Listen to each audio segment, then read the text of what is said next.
Hello बच्चों, let's see this question. The question says, which of the following statements is wrong? तो इन चारों statements में से कौन सी स्टेटमेंट गलत है वो हमें बतानी है. तो यहाँ पर की कॉन्सेप्ट होगी, ये चारों स्टेटमेंट्स जो दिए गए हैं सभी अबाउट ग्रुप 15 के एलिमेंट्स के बारे में.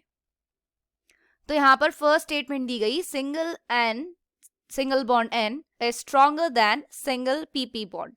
तो यहाँ पर ये जो भी स्टेटमेंट दी गई हैं ये बिल्कुल गलत स्टेटमेंट है, because N single bond N is always weaker when compare to P single bond P. क्यों ऐसा होता है?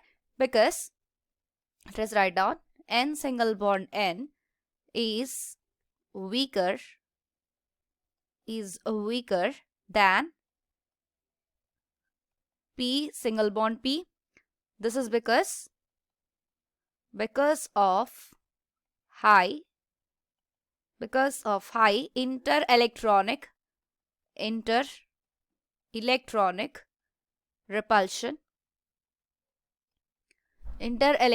repulsion of the non-bonding electrons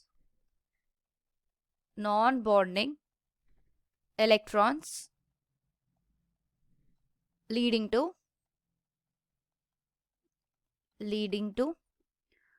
small bond length. Because of this reason इसकी n single bond n is weaker than p single bond p. So ये जो भी statement दी गई है ये गलत होगी. अगर सेकेंड ऑप्शन को देखें, that is PH3 can act as a ligand and the formation of coordination compound with transition elements. Yes, this statement is correct. इसकी रीजन होगी because PH3 has one lone pair which it can donate to the central metal atom of the coordination compound. इसीलिए ये ligand की तरह act करेगी. As PH3 has one lone pair, so it can donate it to the central metal atom in the formation of coordination compound.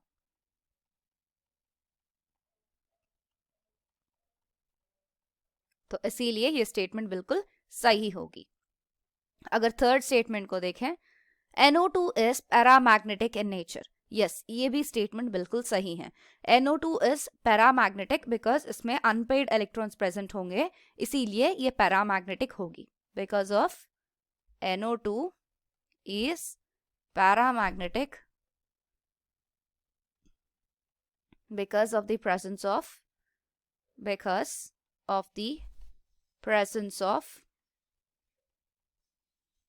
unpaired electrons. Next statement, covalency of nitrogen in N2O5 is 4.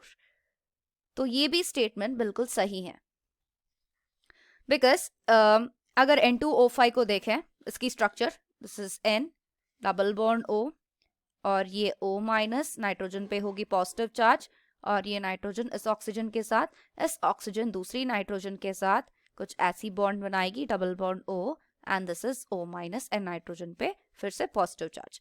सो यहाँ पर अगर देखें, इसकी number of bonds अगर count करते हैं, that is 1 2 3 4. इसका मतलब इसकी कोवलेंसी क्या होगी?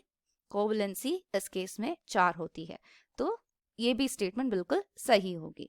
तो हमें पूछा गया था रॉन्ग स्टेटमेंट के बारे में, तो हमारी ऑप्शन क्या बन जाएगी? Option 1 is the correct answer. I hope you understand it well. All the best.